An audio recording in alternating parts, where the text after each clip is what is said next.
प्रिय विद्यार्थियों, नमस्कार। प्यारे बच्चों, हम 10वीं कक्षा में काव्य भाग पढ़ रहे थे और हमने काव्य भाग में बहुत सारी कविताएं आपको समझाई तथा उनके प्रश्न उत्तर आपको भेजे। प्रिय विद्यार्थियों, जो भी कविता आपको करवाई जाती है उन सभी के प्रश्न उत्तर, कठिन शब्द, शब्दार्थ आपको साथ साथ लिखते रहना है। जिस तरह से हमने पहले कविताएं करवाई उनके प्रश्न उत्तर भी आपको भेजे, उनको कविताओं को समझाया भी, ये सभी आपको अपनी सुंदर सुंदर लिखाई में अपने रजिस्टर में लिखना है। प्यारे बच्चों, हमने गिरिजा कुमार माथुर की कविता पूरी करने के बाद अब हम आ गए, अगली कविता हमारी है ऋतुराज। ऋतुराज जी की 10वीं कक्षा ए कोर्स में, हमारे ए कोर्स है, ए कोर्स में ऋतुराज जी की कविता कन्यादान कविता है, जो काफ़ी मार्मिक और हृदयस्पर्शी है। प्यारे बच्चों, आप आम जीवन में देखते रहते हैं कि कन्यादान, तो उसको किस भावना से, जैसे कि हम अपने घर पर लड़कियों का विवाह करते हैं और उसका कन्यादान करते हैं, तो उसको किस संदर्भ से देखा है, कवि ने, ऋतुराज जी ने उसे किस संदर्भ से देखा है, हमें समझाया है। और प्यारे बच्चों, यहाँ पर माँ और बेटी के पवित्र पावन रिश्ते को किस तरह से हमारे सामने समझाने का प्रयास किया है। तो एक बार प्यारे बच्चों, हम आते हैं ऋतुराज जी के जीवन परिचय से एक बार रूबरू हो करके आगे बढ़ते हैं और उसके बाद हम आपको कविता की व्याख्या करवाएंगे। प्यारे बच्चों, ऋतुराज का जन्म सन 1940 में भरतपुर में हुआ, राजस्थान। भरतपुर अभ्यारण्य है ना। विश्वविद्यालय भरतपुर में उन्होंने अंग्रेजी में एमए किया। 40 वर्षों तक अंग्रेजी साहित्य के अध्यापन के बाद, यानी कि देखो विशेष बात है एक आपके सामने कि अंग्रेजी साहित्य के अध्यापन के बाद अब सेवानिवृत्ति लेकर वे जयपुर में रहते हैं फिलहाल और हिंदी में लिखते हैं। उनके अब तक 8 कविता संग्रह प्रकाशित हो चुके हैं, जिनमें एक मरण धर्मा और अन्य, पुल पर पानी, सूरत निरत और लीला मुखारविंद प्रमुख हैं। उन्हें सोमदत्त परिमल सम्मान, मीरा पुरस्कार, देखो पुरस्कार कैसे लिखा जाता है, पहल सम्मान, बिहारी पुरस्कार मिल चुके हैं। बहुत सारे उन्हें पुरस्कार मिल चुके हैं। और हमारी एनसीईआरटी की बुक में उन्होंने जो कविता दी है, मुख्य धारा से अलग समाज के हाशिए पर लोगों की चिंताओं को ऋतुराज ने, लोगों की जो चिंताएं हैं उनको अपने लेखन का विषय बनाया है। यानी कि आम जन की जो पीड़ा है, जो निम्न और मध्यम वर्ग की जो पीड़ा है, उसको अपनी लेखनी के माध्यम से उन्होंने व्यक्त करने का प्रयास किया। उनकी कविताओं में दैनिक जीवन के अनुभव का यथार्थ है और वे अपने आसपास रोजमर्रा में घटित होने वाले सामाजिक शोषण, जो समाज जो हमारे ऊपर शोषण करता है, समाज के द्वारा किए गए विभिन्न प्रकार के जो शोषण हैं और विडंबनाएं, दुर्भाग्य पर निगाह डालते हैं। यही कारण है कि उनकी भाषा अपने परिवेश, अपने वातावरण और लोक जीवन से जुड़ी हुई है। इसका मतलब उनकी साधारण, सहज, सरल, छोटे छोटे वाक्यों वाली भाषा का प्रयोग किया है। तो ये था उनका जीवन परिचय, साहित्यिक परिचय। और प्यारे बच्चों, अब देखिए हम इस कविता को जो करने जा रहे हैं, जो पढ़ने जा रहे हैं, समझने जा रहे हैं, उसका सार पढ़ते हैं। आइए। कन्यादान। कन्यादान का अर्थ है कन्या का दान, अर्थात विवाह। कौन सा समास है इसमें? कन्या का दान। का मतलब संबंध तत्पुरुष समास। कन्या का दान। कविता में माँ बेटी को स्त्री के परंपरागत आदर्श रूप से हटकर, परंपरागत जो हमारे चले आ रहे हैं, और एक आदर्श रूप से हटकर उसको एक शिक्षा देने का काम किया है, सीख देने का काम किया है। कवि का मानना है कि समाज व्यवस्था द्वारा, जो हमारी सामाजिक व्यवस्था है द्वारा स्त्रियों के लिए जो आचरण संबंधी, जो उनके रहन सहन तौर तरीके संबंधी जो प्रतिमान, जो उनके ऊपर नियम गढ़ दिए जाते हैं, वे आदर्श के मुलम्मे में, कसौटी में बंधन होते हैं। वे उन्हें बांधने के लिए होते हैं, अर्थात स्त्री को पुरुष से कहीं ज्यादा नियमों का पालन करना पड़ता है। कोमलता के गौरव में, कोमलता के, क्योंकि भाव शारीरिक सब कुछ उनका कोमल होता है, और गौरव में, और हमारे लिए स्त्री एक गौरव है। कमजोरी का, यानी कि कोमलता और गौरव में जो कमजोरी का उपहास, मजाक, कमजोरी का उपहास, एक प्रकार से हम उसकी जो कोमलता है उसके ऊपर एक मजाक है, ये छिपा रहता है। लड़की जैसा न दिखाई देने में इसी आदर्शीकरण का प्रतिकार है कि लड़की तो होना पर लड़की जैसी दिखाई मत देना, अर्थात इतनी कमजोर भी मत रहना। बेटी माँ के सबसे निकट और उसके सुख दुख की साथी होती है। आपको सभी को पता है कि बेटे से ज्यादा बेटी माँ के सभी भावों को अच्छी तरह जानती है, तथा उसी के आसपास दोनों की विचारधारा, भावनाएं बड़ी आपस में घनिष्ठ संबंध से जुड़ी हुई होती हैं। इसी कारण उसे अंतिम पूंजी कहा गया है। देखो यहाँ बेटी को माँ की अंतिम पूंजी का है। अंतिम पूंजी से अभिप्राय है कि जिसके पास जो कुछ भी बचा है, वह थोड़ा सा जो धन बचता है, बाकी जो धन है, जो भी घर में धन है, उसके अलावा उसके पास और कुछ भी नहीं है, और उस धन को वह दान दे रहा हो, भेंट दे रहा हो, तो वह हम उसकी अंतिम पूंजी कहेंगे। कविता में कोरी भावुकता नहीं है, केवल भावनाओं के आधार पर बात कवि ने नहीं की है। यह बात आज के भी समाज में और परंपरागत समाज में भी पूरी तरह से सही है, और इसमें अतिशयोक्ति भी नहीं है। हम आसपास अपने दैनिक जीवन और सामाजिक कार्यों में, विवाह शादी में देखते भी रहते हैं। इसी कारण नहीं, बल्कि माँ के संचित अनुभवों, माँ ने जो इकट्ठे किए हुए उसके अनुभव हैं। बेटी क्या है? संचित अनुभव। बेटी को पालना, पोसना, तैयार करना, पढ़ाना, लिखाना बड़ा कठिन होता है।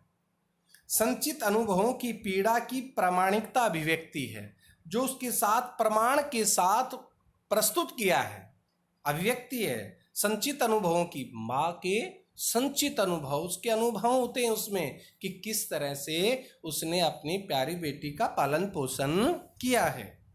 इस छोटी सी कविता में स्त्री जीवन के प्रति ऋतुराज जी की गहरी संवेदनशीलता अभिव्यक्त हुई है। उनकी संवेदनशीलता, उनकी जो मर्मस्पर्शी भावना है प्यारे बच्चों, वह स्पष्ट झलकती है कि ऋतुराज जी ने किस तरह से कविता को समहित और कविता को हमारे सामने प्रस्तुत करने का प्रयास किया है। तो प्यारे बच्चों, आपने इस तरह से कविता को पढ़ना है, समझना है और उससे आगे हमें बढ़ना है। तो इस तरह से प्यारे बच्चों, एक बार हम कविता की व्याख्या करते हैं और व्याख्या से ही हम उसको समझने का प्रयास करेंगे। तो आइए प्यारे बच्चों, कन्यादान कविता। कन्यादान कविता सबसे पहले तो मैंने आपको सभी बातें बता दी हैं। जो पाठ की रूपरेखा एक बार मैं फिर से स्पष्ट कर देता हूं कि कविता में स्त्री जीवन के प्रति कवि की गहरी संवेदनशीलता प्रकट हुई है। कवि ने स्त्री के लिए कोमलता के गौरव में छिपी कमजोरी के उपहास का विरोध किया है कि यह कोई मजाक का कार्य नहीं है, कि कमजोर होती है तो उसका मजाक नहीं होना चाहिए। समाज में इस तरह की भावनाओं को कवि ने दुत्कारा है। कविता में कोरी भावुकता नहीं है, बल्कि माँ के संचित अनुभवों की पीड़ा की प्रमाणिक अभिव्यक्ति है। इस तरह से माँ अपनी भोली भाली निश्चल हृदय और अनुभव शून्य, आज के दौर को तो फिर भी अनुभव है, लेकिन और अगर हम पीछे थोड़ा सा विगत में जाते हैं तो बिल्कुल भी बेटियों का अनुभव इतनी ज़्यादा शिक्षा नहीं होती थी। कोई स्त्री जीवन के आने वाली कठिन परिस्थितियों के प्रति सचेत करती हुई आदर्शीकरण का प्रतिकार करने की सीख दे रही है, शिक्षा दे रही है। इस कविता में स्त्री जीवन को दुखमय बनाने वाली कुरीतियों बुराइयों का भी उजागर करने का प्रयास किया है। तो प्यारे बच्चों, आप देख रहे हैं ये कविता आपके सामने है, और इस कविता में जो शिल्प सौंदर्य है, जो भाषा सौंदर्य है, यानी कि काव्य सौंदर्य है, ये मैं आपके सामने व्याकरणिक विशेषताओं पर एक बार प्रकाश डालना चाहता हूँ। ये इस प्रकार के प्यारे बच्चों प्रश्न भी बन जाते हैं आपके लिए। शिल्पगत सौंदर्य समझाइए, पैरा आएगा, उसका शिल्पगत सौंदर्य, भाषा सौंदर्य, भाव सौंदर्य। तो देखिए, भाव सौंदर्य तो उसको आज से समझाना होता है, उसको खोल करके उस पैरे को या उस पंक्ति को समझाना होता है। लेकिन शिल्प सौंदर्य में, भाषा सौंदर्य में, कला सौंदर्य में, सौंदर्य सौष्ठव में, व्याकरणिक सौंदर्य में हमें व्याकरण की बातें करनी होती हैं, व्याकरण की बातें बतानी होती हैं, व्याकरण का सौंदर्य स्पष्ट करना होता है। तो प्यारे बच्चों, आइए एक बार नंबर 1, यह कविता हिंदी की खड़ी बोली में है। देखिए, 2 कविता पहली वाली छोड़ करके बाद वाली तो हम सारी की सारी हिंदी की शुद्ध परिमार्जित खड़ी बोली को पढ़ रहे हैं। नंबर 2, इस कविता में लय नहीं मिलती है, तुक नहीं है, इसलिए ज्ञता का आधार नहीं है। यह कविता मुक्तक छंद में है, यह मुक्तक छंद में है कविता। इस प्रकार से कविता में वियोग श्रृंगार रस है। वियोग श्रृंगार रस का उदाहरण है। कविता में अनुप्रास और जो बीच में अलंकार आएंगे वे हम आपको बताते रहेंगे। अनुप्रास अलंकार तो इसमें दिया गया। इस प्रकार से कविता में प्रतीकात्मकता है, लाक्षणिकता है कविता में। प्यारे बच्चों, कविता की इन विशेषताओं के साथ और भी जो होंगी तो मैं बीच में बताऊंगा आपको। चलते हैं, कविता की व्याख्या करते हैं। कितना प्रामाणिक था उसका दुख, किसका? माँ का। क्या था? देखिए, लड़की को दान में देते वक्त जैसे वही उसकी अंतिम पूंजी हो। जैसे वर्ड आए प्यारे बच्चों, जैसे वर्ड आए यहाँ पर, जैसे के 2 अलंकार बनते हैं। जैसे का उपमा अलंकार भी होता है, जैसे का उत्प्रेक्षा अलंकार भी होता है। अब इस जैसे की जगह यदि हम मानो शब्द लगाते हैं और हमारा अर्थ सटीक बैठता है तो वहाँ पर उत्प्रेक्षा अलंकार होता है, और यदि समान शब्द लगाते हैं और सटीक बैठता है तो उपमा अलंकार होता है। प्यारे बच्चों, जैसे कितना प्रामाणिक था उसका दुख लड़की को दान में देते वक्त, मानो वही उसकी अंतिम पूंजी हो। उत्प्रेक्षा अलंकार। प्यारे बच्चों, कितना प्रामाणिक था। कवि ऋतुराज जी कहते हैं कि कितना प्रमाण के साथ था उसका दुख। दुख क्या था? बच्ची को पालने पोसने में जो उसने कष्ट उठाए लड़की को दान में देते वक्त, और वह भी इतना पालन पोषण करने के बाद दान में दे रही है मानो वह उसकी अंतिम पूंजी हो। हम किस तरह से कितनी मेहनत के कितने कष्ट उठा करके एक माँ जो है, एक माँ कितने कष्ट उठा करके पालन पोषण करती है, एक बेटी की परवरिश करती है, शिक्षा दीक्षा दिलवाती है। ये कितना कठिन कार्य है। उसके लिए वह माँ के संचित अनुभवों का प्रमाण बताती है।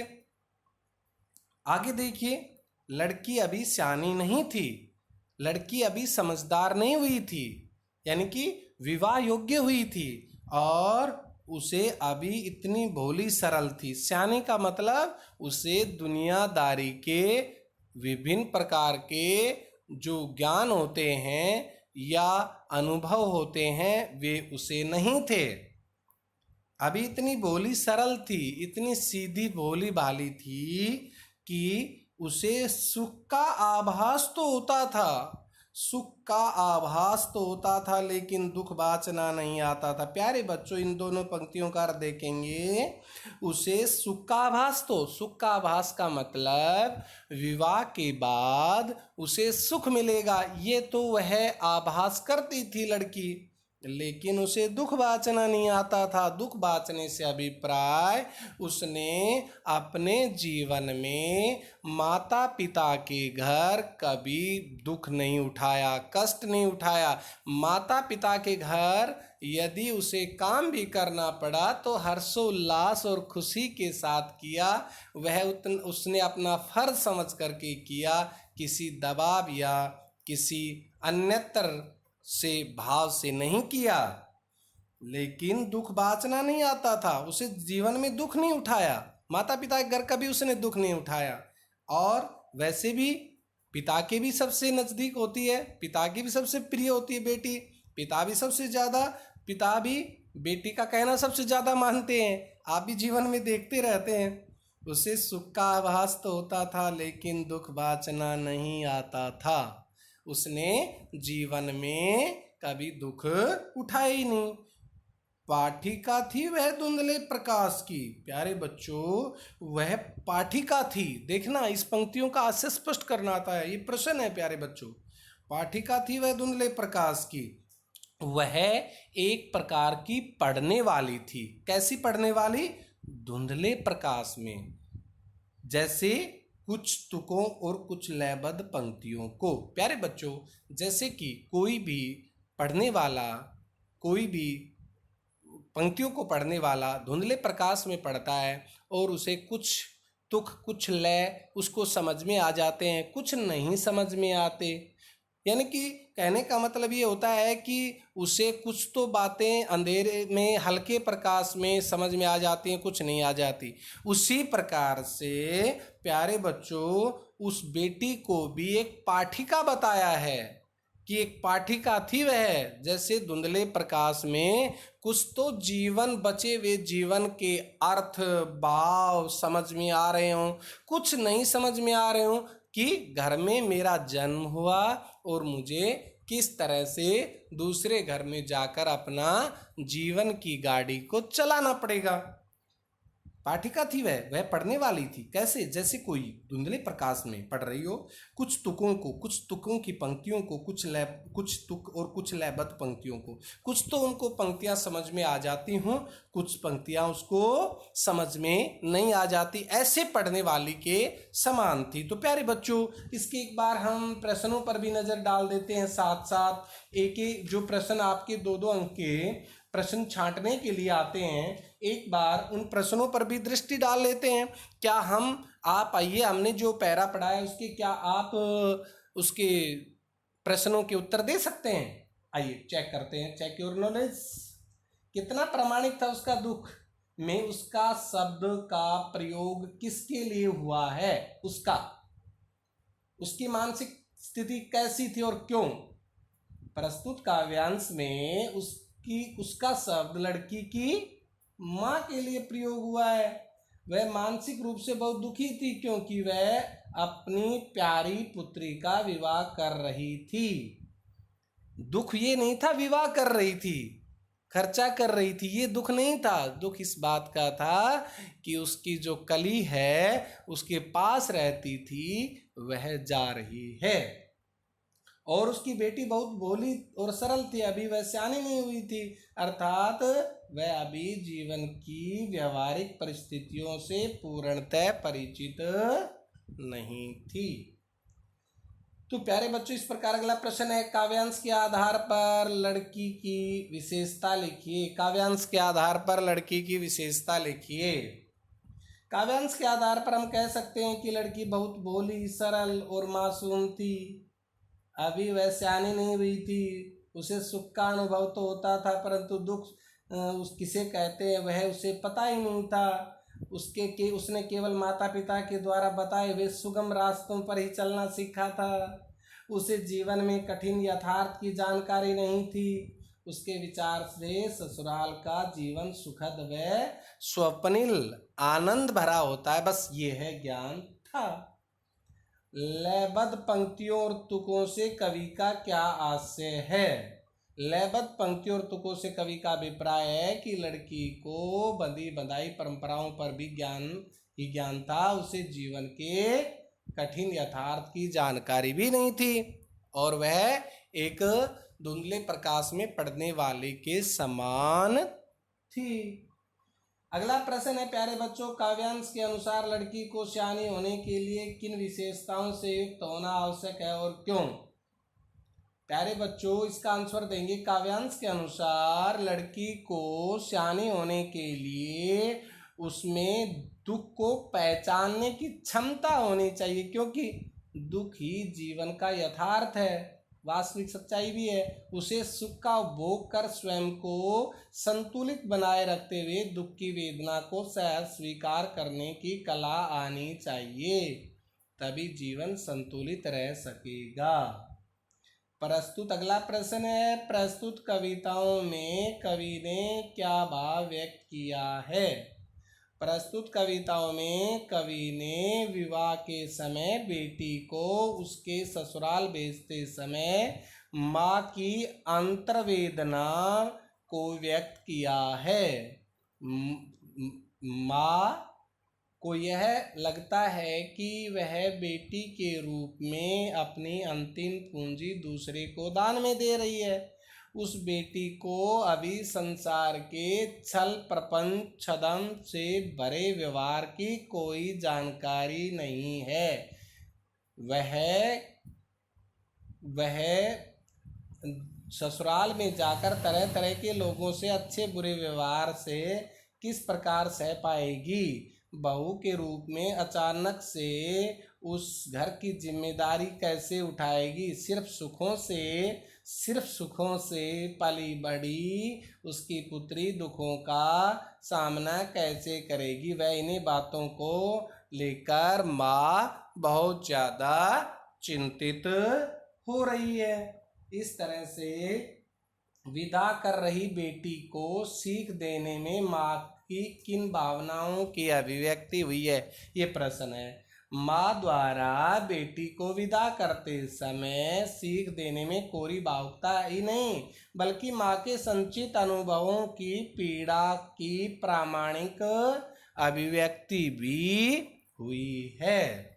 तो प्यारे बच्चों, इस वीडियो में हमने यहाँ तक इस कविता को पढ़ा, समझा है। अगले वीडियो में हम आगे भी समझाएंगे, प्रश्न उत्तर भी करेंगे। आप अपनी कॉपी में सुंदर सुंदर लिखाई में साथ साथ लिखते रहिए, बाद में नहीं लिखा जाएगा, आपके पास अभी फिलहाल समय है।